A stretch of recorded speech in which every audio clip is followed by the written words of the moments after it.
diversion. Merci beaucoup Jean Lémarie pour ce billet politique. Retour à Marc Bloch. 6h30, 9h, les matins de France Culture. Guillaume Erner. Après le billet politique, retour à Marc Bloch et j'ai envie de dire aussi retour à la politique. Nous sommes en compagnie de Patrick Boucheron, historien, professeur au Collège de France. J'ai sous les yeux une phrase de Patrick Boucheron: il n'y a pas de panthéonisation innocente, mais, à la fin, c'est ce que vous rajoutez Patrick Boucheron, Marc Bloch sera au Panthéon pour en discuter avec vous, ma camarade Chloé Leprince qui est dans ce studio. Et puis nous accueillons une autre historienne, Alia Aglan. Bonjour. Bonjour. Vous êtes professeur d'histoire contemporaine à l'université Paris 1 Panthéon-Sorbonne. Vous avez notamment publié La double mort de Marc Bloch dans la collection Chant Flammarion. Alia Aglan, peut-être peut-on évoquer le livre qui aujourd'hui apparaît comme le livre le plus politique de Marc Bloch, autrement dit L'étrange défaite. Qu'est-ce que ce livre, pour ceux qui ne l'ont pas lu? Que contient-il et quelles sont ses résonances? Alors pour les historiens de la Seconde Guerre mondiale, c'est un livre important qui est toutefois à remettre dans son contexte parce que c'est un témoignage écrit à chaud dans l'été 40. On ne sait pas, on pense qu'il ne l'a pas remanié, qu'il n'a pas eu le temps. C'est vraiment un diagnostic sur le présent avec évidemment sa lucidité d'historien, mais ça n'est qu'un point de vue. C'est-à-dire que ce qu'il voit depuis son poste de combattant, du plus vieux capitaine de l'armée française, comme il dit, c'est partiel. Et donc aujourd'hui, c'est un texte important, mais qu'il faut mettre en résonance avec ce que l'on sait par ailleurs des causes profondes de la défaite et qui sont aussi politiques. C'est-à-dire que, pour le dire vite, cette défaite, elle est négociée avec les futurs occupants par le gouvernement qui est à Bordeaux après la démission de Reynaud. Et il y a tout un plan politique qui est à l'œuvre et qui prendra le terme d'État français et de Révolution nationale. Alors il s'en prend, on l'a évoqué avec Patrick Boucheron il y a quelques instants, il s'en prend beaucoup aux élites. Qu'est-ce que ça veut dire? Qu'est-ce qu'il vise?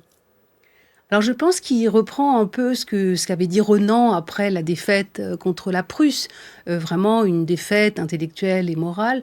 Ce que je comprends de ce texte, c'est qu'il lie cette défaite non seulement par rapport aux circonstances militaires, mais aussi dans la profondeur historienne.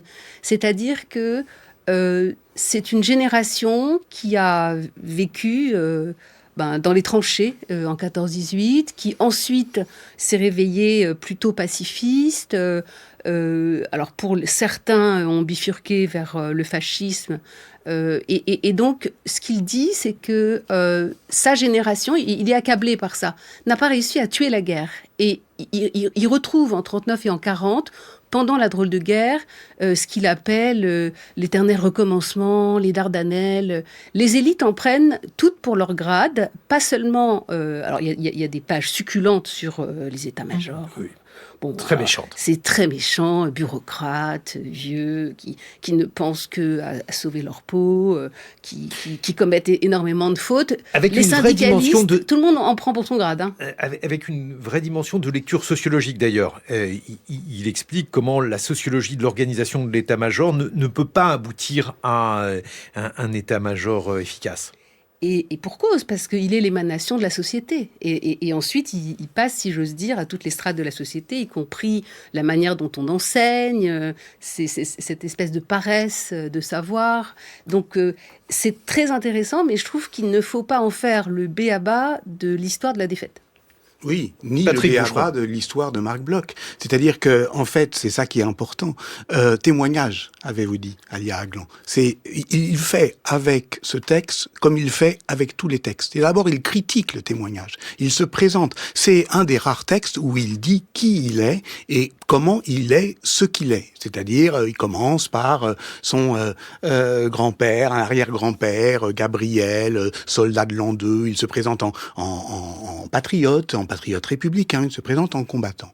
Et il critique les élites, oui, mais ça veut dire qu'il se critique lui-même, d'abord. D'abord lui-même, lui qui est un héritier, lui qui effectivement n'a pas réussi. Au fond, avec l'histoire, c'était sa grande idée, c'était sa grande passion à tuer la guerre, comme vous le dites, Alia Aglan. Et dès lors, ce qu'il faut dire, c'est que c'est pas le dernier mot. C'est pas le dernier mot pour Marc Bloch, parce qu'après, il fait l'apologie, et puis après, tout de même, il rentre dans la résistance. Et donc, ça peut pas être le dernier mot pour nous, parce que il y a aujourd'hui une lecture un peu complaisante et décliniste de ce texte qui en ferait d'une certaine manière, je dirais, un portrait moral de la France. Mais non. Et structurel et éternel. Structurel et éternel. C'est-à-dire tout le contraire de Marc Bloch, qui est justement, je le répète, le pourfendeur de l'idole des origines. Chloé Leprince. Alors justement, vous disiez Marc Bloch, grand patriote, mais il y a quelque chose de funambule à le consacrer comme héros national et en même temps à le restituer pour ce qu'il était, l'endroit juste où il se situait. Alia Aglan. Alors, héros, alors aucun résistant, moi je suis spécialiste d'histoire de la résistance à la base, aucun résistant ne s'est présenté ou vécu comme héros, et je fais partie de la dernière génération qui a vraiment côtoyé ces anciens résistants, Stéphane Hessel, Jean-Louis Crémieux-Briac, Daniel Cordier, Jean-Pierre Lévy, le patron de Franc-Tireur, Christian Pineau, etc. On les a vraiment côtoyés, c'est-à-dire qu'on faisait séminaire avec eux. Alors, au mot héros, ils sortaient tous de leur gond et ils disaient pas du tout. Et alors, le plus intéressant, c'est les femmes, comme Lucie Aubrac, qui disaient, mais on n'a fait que ce qu'on devait faire, parce que la résistance, c'est une nécessité. Patrick Boucheron, la famille Bloch a résisté à la nationalisation de sa dépouille. Eh ben d'abord, de fait, aujourd'hui, dans l'histoire des panthéonisations, c'est tout à fait remarquable, la famille a son mot à dire. Elle a son mot à dire et elle l'a dit assez fermement contre toute une série d'instrumentalisation, récupération politique et récupération confessionnelle. Elle y tenait énormément. Bon, et pourquoi d'ailleurs, qu'est-ce que ça veut dire, selon vous, récupération confessionnelle ? Ça veut dire que pour Marc Bloch, il le dit dans son testament, on dit spirituel, le 18 mars 1941, il ne se dit juif que face à un antisémite, et il dit explicitement il n'y aura pas, je ne veux pas qu'il y ait à mes funérailles de ces cadences hébraïques qui ont accompagné mes ancêtres et jusqu'à mon père dans leur dernier repos, parce que j'ai de manière ardente, dit-il, la probité au cœur, et que je n'y crois pas. Et je suis simplement français. Je suis simplement français. Il dit, je n'y crois pas. Voilà. Donc c'est un athée. C'est important quand même de le dire. Et puis alors, il y a malgré tout un certain nombre de choses qu'il faut redire, Alia Aglan, mais j'aimerais vos mots à ce sujet. On a parlé avec Patrick Boucheron de la Revue des Annales, qui a été donc la fondation entre Bloch et Febvre, Lucien Febvre, son collègue. Et là, on entre dans cette zone grise de la guerre, puisque sur la couverture des Annales, il y avait évidemment le nom de Bloch. Or, ce nom de Bloch, nom juif, a été effacé pendant la Seconde Guerre mondiale. Alors évidemment, en vertu de la loi antisémite, qui était une loi dite d'arianisation, celle du 22 juillet 1941, qui interdisait à toute personne désignée comme juive par les lois d'être propriétaire. Donc à partir de ce moment où on introduit des catégories parmi les citoyens juifs sont privés de leurs droits, d'une grande partie de leurs droits, ils sont mis à l'écart de la communauté nationale, et donc ce que l'on doit comprendre dans le dilemme, parce que je ne crois pas que ce soit un différend, il y a eu un dilemme entre Febvre et Bloch, et d'ailleurs ils s'en sont beaucoup expliqués dans la correspondance. Il est très clair, je ne crois pas que Lucien Febvre ait eu envie de spolier Marc Bloch. D'autres diront le contraire, mais moi je n'ai pas ce sentiment. Pourquoi ? Parce que je connais la manière dont les lois de Vichy instaurent un antisémitisme d'État. Ils sont privés de leurs biens en général, les comptes sont bloqués, interdiction professionnelle, quotas pour les étudiants, donc je vais pas tout vous raconter, mais il y a même des heures particulières auxquelles ils doivent faire leurs courses, ils ont un couvre-feu particulier, enfin bon, donc je vais pas entrer là-dedans. J'ai compris ce dilemme comme étant, est-ce que en zone nord, on peut continuer à faire paraître les Annales parce que c'est leur œuvre, et c'est aussi une œuvre historienne bien sûr et citoyenne, parce que l'occupant veut tout simplement annihiler ce qui reste de la culture française, quitte à ce que Marc Bloch accepte de retirer son nom, mais il contribue sous un faux nom. D'ailleurs, il est assez facétieux quand il dit oui, je parlerai à Fougère, je crois que je le connais. Donc, c'est quand même un pseudonyme. Un de ses pseudonymes, oui. Ben voilà, un pseudonyme tout à fait transparent pour ceux qui le connaissent. Et c'est vrai qu'au départ, Marc Bloch, en zone sud, est meurtri à l'idée qu'on enlève son nom. Mais si vous voulez, c'est la législation antisémite qui a annihilé la vie. C'est une mort civique. Elle est organisée par l'État français. C'est vrai que cette correspondance entre Lucien Febvre et Marc Bloch, elle est poignante. C'est une amitié intellectuelle qui est une amitié complexe, qui est effectivement faite parfois de malentendus, pas de trahison. Il faut pas non plus opposer trop strictement et de manière trop morale celui qui va mourir au combat et celui qui va acheter du papier aux Allemands. Lucien Febvre, c'est pas pour le défendre, il a 8 ans de plus. Déjà que, vous le savez bien, Alia Aglan, Marc Bloch, c'est un combattant. Il aime les armes, il veut se battre, et on lui dit d'abord, non, t'as 56 ans, non, tu vas faire d'autres choses, mais tu peux pas te battre. Lucien Febvre a 8 ans de plus. Il reste il fait ce qu'il peut faire là où il est. Il fait cours, il est franc-maçon, il est anti-allemand. Quand il fait cours au Collège de France, il y a la Gestapo dans la salle. Je veux dire, c'est pas non plus, c'est pas aujourd'hui, nous, dans notre studio climatisé, on l'a entendu, ça serait facile, effectivement, de distribuer les bons et les mauvais points. Mais en réalité, on est dans un moment très complexe et Alia, en fait, même l'entrée dans la lutte clandestine de Marc Bloch, plus tardive qu'on le pense, sans doute début 43, d'une certaine manière, les motivations, elles sont complexes là aussi. Mais alors, justement, comment l'université vit-elle cette période-là ? Parce que cette question entre Bloch et Febvre, elle l'interroge sur la manière dont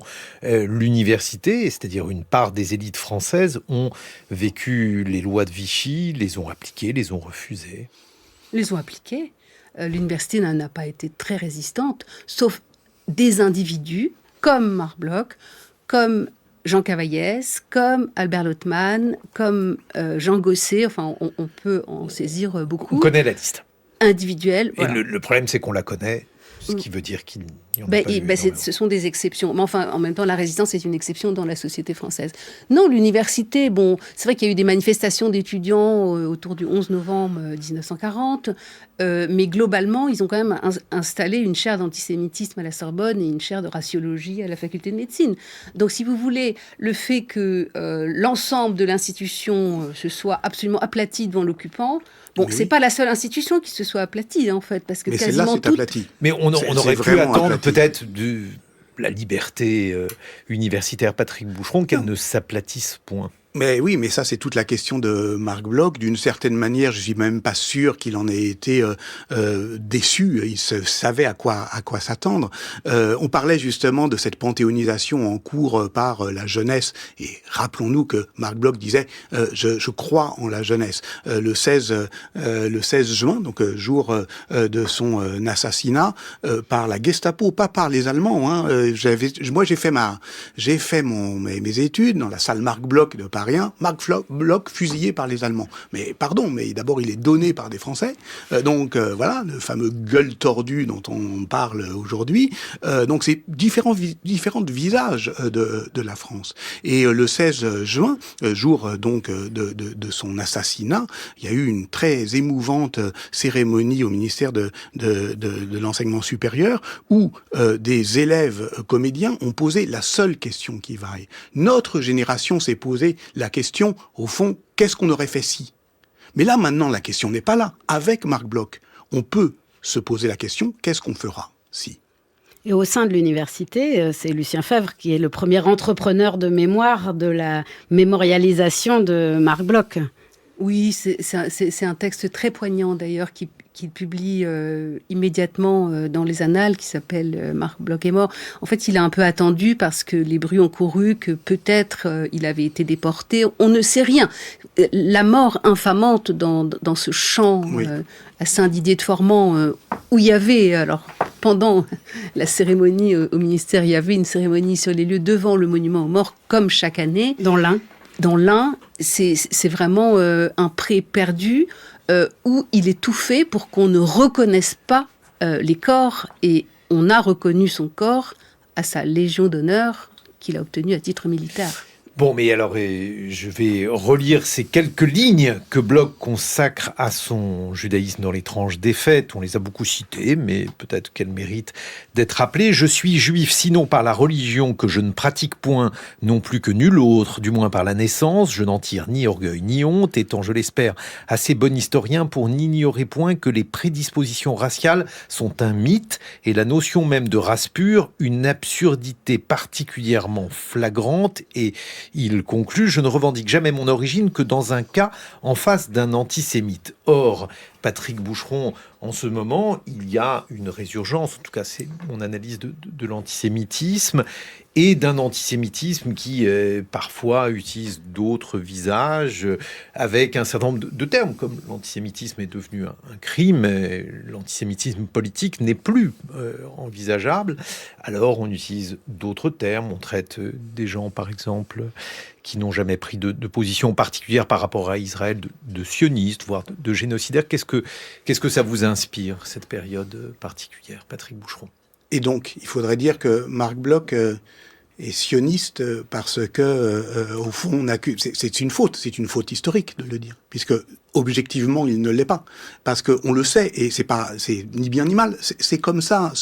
La leçon de Marc Bloch, c'est que une historienne, un historien, ça cherche la vérité, et si cette vérité est déplaisante, si elle est déplacée, si c'est pas celle qui nous arrange, Lucien Febvre disait les vérités à notre seule ressemblance et notre seule convenance, ben tant pis. De fait, la question sioniste, on connaît la bibliothèque de Marc Bloch, il n'y a rien dans la bibliothèque qui ne puisse documenter un quelconque intérêt pour cette question. Voilà, il est français, il se dit français. Et c'est d'ailleurs un peu le problème qu'on a aujourd'hui du point de vue mémoriel à gérer, parce qu'on nous le donne aussi comme le bon assimilé, celui qui jusqu'à la mort, etc. Non, c'est pas ça la question. C'est un patriotisme républicain qui, au fond, se décrit, alors on peut le dire, dans l'histoire du judaïsme. C'est un juif optant. C'est évident pour cette génération, ça vaut pour Bloch, ça vaut pour Durkheim, ça vaut évidemment pour Mauss. Ils pensaient tous la même chose. Jamais l'idée d'aller vivre en Palestine ne leur aurait traversé l'esprit. Non, la question que je posais est différente, Patrick Boucheron. En tout cas, il y a une autre question à poser. C'est celle de savoir tout simplement si un certain nombre d'effacements que l'on voit aujourd'hui et qui sont bien réels dans l'université française, effacements de personnes traitées de sionistes alors qu'elles ne le sont pas, en tout cas à ma connaissance, de boycott.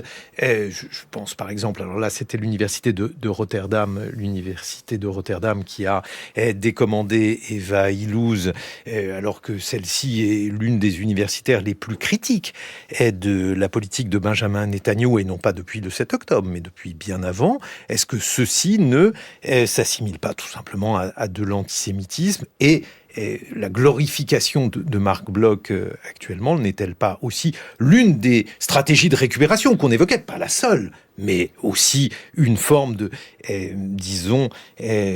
célébration d'un juif mort qui est dans ce contexte moins gênant que d'autres juifs vivants? Alors moi, j'aimerais revenir à la définition de la loi, parce qu'en fait, Marc Bloch dit « je ne suis juif que face à un antisémite », mais sous Vichy, c'est la loi qui le désigne comme juif, et d'ailleurs, il est membre de l'UGIF, l'Union Générale des Israélites de France, ce qu'il trouve absolument infamant. Il proteste avec d'autres contre cette assignation, on dirait aujourd'hui. Donc aujourd'hui, ne recommençons pas l'assignation. Il explique très clairement son rapport au judaïsme. Il s'affirme français, et je trouve que ce qu'il y a de plus poignant, c'est qu'il critique même le terme de loi, parce que les lois et décrets antisémites sous Vichy, c'est quand même plus de 1000. Vous y ajoutez les ordonnances allemandes, vous y ajoutez les vexations de toutes sortes, mais lui dit « je n'ai rien fait ». C'est-à-dire, pourquoi la loi sanctionne? Et ce que tout le monde doit comprendre aujourd'hui, c'est que la loi est dévoyée sous Vichy, c'est que plutôt que de protéger les citoyens, y compris contre eux-mêmes, ou de sanctionner des délits, la loi persécute. Et je pense que toute cette génération, quelle que soit leur pratique religieuse, ont pris ça en pleine figure, ont vraiment été percutés par ce changement du paradigme de la loi. Et tardivement dans le cas de Marc Bloch. Donc, c'est important de le dire, parce qu'il est légaliste, en fait. Mais comme tous les Juifs de France, en fait. Il cherche, et d'ailleurs, il peut avoir une dérogation, il l'a, grâce aux amis de son père. Mais une dérogation ne signifie pas qu'il n'est plus persécuté. Et il y a un moment, il comprend, et c'est peut-être ça, le moment, effectivement, de la lutte clandestine, il comprend, là, une fois que d'ailleurs, tous ses 3 fils sont quand même dans la résistance, c'est quand même important, que... Et sa fille, indirectement. Voilà, il faut faire autre chose. Mais Patrick Boucheron, les résonances actuelles... Non, mais ça, on vous laisse parler tout seul. Mais pourquoi ?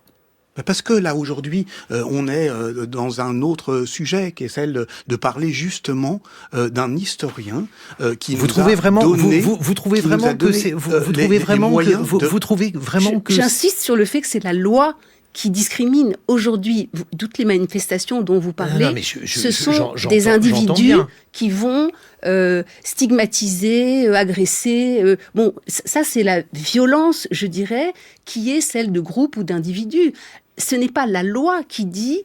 alors vous êtes sioniste parce que vos grands-parents sont de race sioniste. Il y a des différences, mais le fait qu'il y ait Mais aujourd'hui... c'est capital, cette différence. J'entends bien, mais il y a malgré tout un certain nombre de questions qui se posent sur l'antisémitisme actuel. Enfin, moi je vous pose la question, vous pouvez refermer la parenthèse. Il n'y a que la connaissance qui peut amener des réponses, parce qu'il faut bien faire la différence sur le sens des mots, le sens des actions et les contextes. Patrick Boucheron. Quelle est la question ? Je voulais un prolongement par rapport à la question. Je vous ai répondu. Vous ne voulez rien ajouter ? Non, on peut continuer à parler de Marc Bloch, c'est ça qui est passionnant. Avec Marc Bloch, on peut continuer à en parler, et justement, depuis effectivement la complexité de ces déchirures... Marc Bloch évoquait l'histoire à rebours, elle partait... c'est pour évoquer le présent, c'était le sens de la question. Mais avec une responsabilité vis-à-vis du passé et vis-à-vis du présent. C'est comme ça que j'ai... professeur au Collège de France, et donc la responsabilité, elle vous incombe également. Oui. En revenant à l'histoire et au savoir, justement, l'histoire de la résistance, elle s'est considérablement enrichie à un moment quand on a visibilisé l'action de Marc Bloch, notamment sur le rôle des Juifs dans la résistance. Ça, par exemple, ça a été une remémoration qui a été importante. Alors, il y avait des travaux, il y avait par exemple tous les travaux de René Posnanski. Oui, mais aux yeux du grand public, c'est ça que je veux dire. Ah oui, bien sûr. Notamment dans le sillage de l'IHTP, de l'Institut du temps présent, à un moment, ils ont tout d'un coup, un juif résistant se vocalisait dans l'espace public grâce à la figure de Marc Bloch, dans le sillage de la figure de Marc Bloch n'est pas juif dans la résistance, il est résistant. C'est ça qui est important. Et il est résistant à franc-tireur, et il va participer à la constitution des mouvements unis de résistance. De terminer votre phrase, Alia Aglan, vous avez le droit de terminer votre phrase. Qui est la première fait des signes. Unification de la résistance des zones sud. Donc, vous voyez, et d'ailleurs Jean-Pierre Lévy, que j'ai connu, disait, alors quand on lui disait vous avez fait de la résistance parce que vous êtes juif, il faisait des bonds comme ça, et il disait pas du tout, je suis républicain. Alia Aglan, La double mort de Marc Bloch, c'est dans la collection Chant Flammarion. Patrick Boucheron, votre postface à l'ouvrage collectif de Florian Mazel et Diane Potin, Marc Bloch, l'histoire en résistance, aux éditions du Seuil. Dans quelques instants, mes camarades Saltiel et Como, et le 8h45 d'Anne-Laure Chouin. Environnement et climat, les enjeux d'aujourd'hui dessinent nos vies de demain. Aurélie Luneau. La planète se réchauffe, l'humanité